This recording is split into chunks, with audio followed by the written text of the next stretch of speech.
Hi everyone, this is Sarah at the Catholic Homemaker. Today I want to share with you 25 quick and easy meal ideas that will help you when you're in a crunch, whether you have very little time when you are getting your kids ready to go to events or after school, or you're just simply too tired to think of meal ideas. Now I came up with maybe about 50 of these ideas right after giving birth to my second child over the summer. I was just very overwhelmed. I had a lot of help for the first few to several weeks, but then after maybe 5 weeks, I didn't have any more help from my family on an ongoing basis anymore, other than my husband, of course. So I had to go from having help around the clock to having a lot less help. And that was a really scary thing when I was going from 1 to 2 kids. When you just have one kid, it's a little easier to manage. But when you have more than one kid or multiple kids, I'm sure especially with multiple kids, it's probably a little scary to jump into that, as it was for me. But one thing that made it a little less scary for me was having a list, the list that I came up with of these quick meal ideas.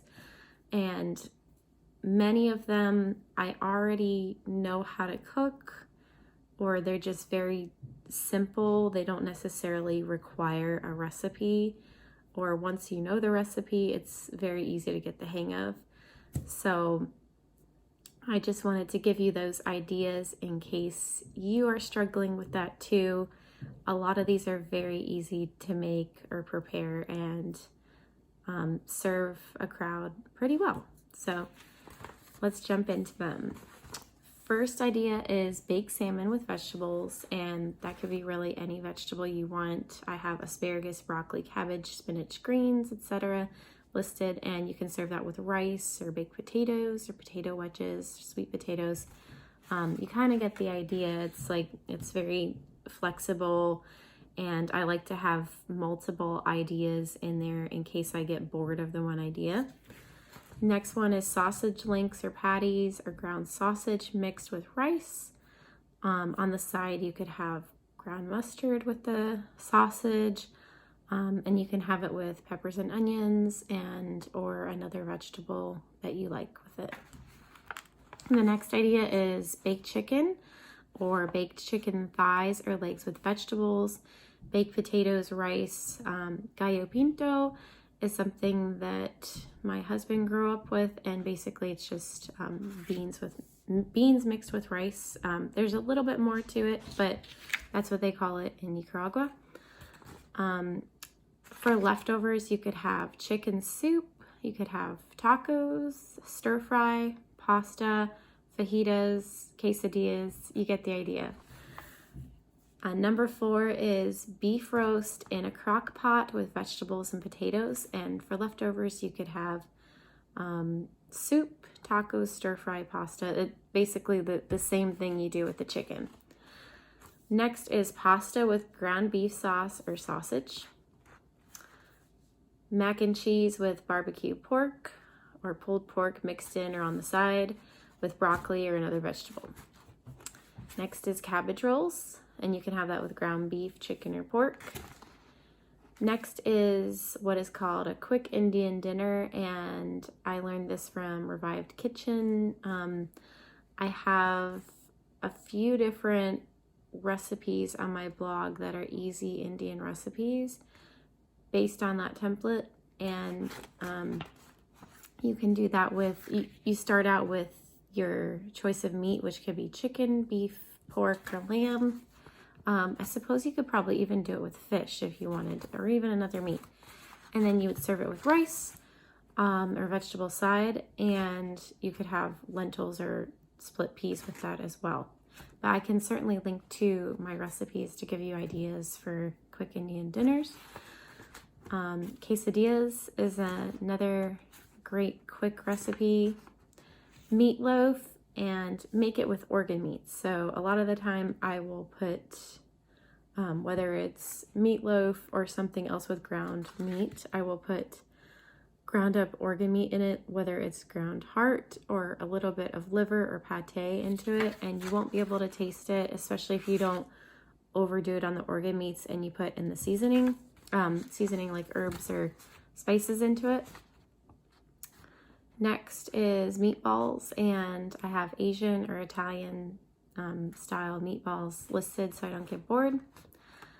The next idea, it's from 2 different cookbooks I got over the summer, is Korean ground beef or recipes from Korean paleo or Asian paleo cookbook. And I can link to those cookbooks below. They're really great cookbooks, and they have so many healthy recipes, especially if you love Asian food. There's no bad ingredients in there, and they're all paleo recipes, so it's great. Next idea is soups or recipes from 2 different books. One of them is not a cookbook, the other is. The one is First 40 Days, and that is a wonderful postpartum cookbook, and it's really nourishing meals for women who just gave birth. It's really nourishing meals for anybody, but they're really focused on women who just gave birth, and I highly recommend that book.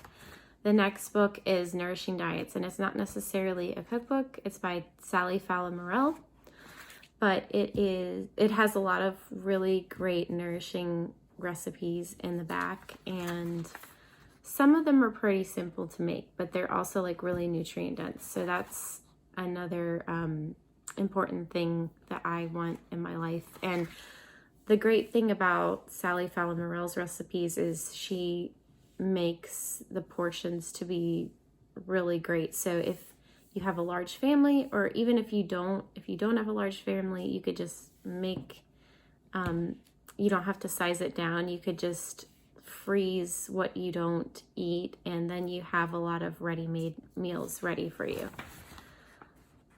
Then I have listed cream sauce with pasta or sausage, shrimp, chicken, can have it with spinach or spaghetti squash, and I really sometimes like cream sauce with pasta, and those are pretty easy to make. Next are fish tacos, and you can do that with cod, shrimp, or perch.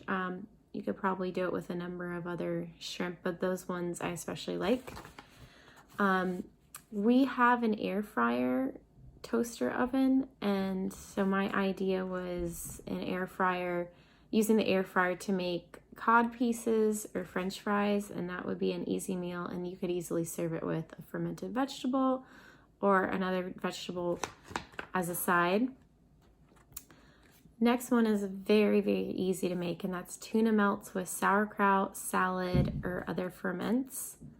And the last idea I have is tuna sandwiches with cheese and avocado, or you could add whatever toppings or accoutrements you want to the sandwich, but those are just the ideas. And so some tips I have to make everything on there healthy and nutrient dense is to make your own broth, bone broth, and you could easily do that in the slow cooker. If you have an Instant Pot, do that. You could even do that on the stove if you wanted. Making broth is a pretty simple and hands-off thing for the most part, especially if you make it in the slow cooker or the Instant Pot. Next, I would say is to try to buy the healthiest fats and animal products that you can, and so those would be from pasture-raised sources and even organic if you can do that too. But pasture-raised from your local farmer is really important. And you want to be eating from healthy animals, because then you will be healthier from that. I think the highest priority when it comes to quality of food is definitely with animal products, because they've already been eating like grass, or maybe they're not even eating grass as their healthy diet. So, I mean, a lot of animals, like say cows or ruminants, their diet is grass. But then other animals like chickens, they're omnivores, so they'll be eating bugs and they'll be eating some grass too. But animals like chickens, they will probably need to be supplemented with feed, and so you would want them to be pasture raised, but if they're fed with a feed, you'd want it to at least be non-GMO or organic optimally.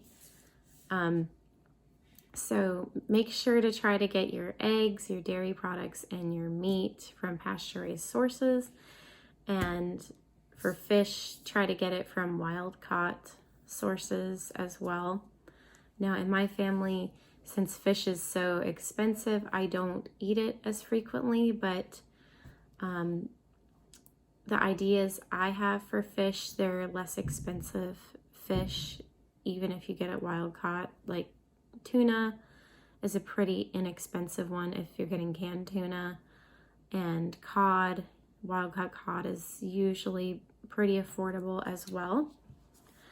And I have a whole nother video about healthy fats, so I can link to that so you know which fats are healthy and which ones to avoid. And then if you are eating grains, legumes, nuts, or seeds, make sure you soak them before you eat them. Even with white rice, I don't necessarily soak it for hours, but I do rinse it under hot water until the water runs clear, and that helps to reduce the arsenic levels in it. But whole grains especially, you want to soak because there's a lot of anti-nutrients in them. And the goal when you are eating food, and this is my goal, especially with myself and with my family, is to make it as nutrient dense as possible. And I don't want things like legumes or grains to have anti-nutrients in them, taking nutrients away from us.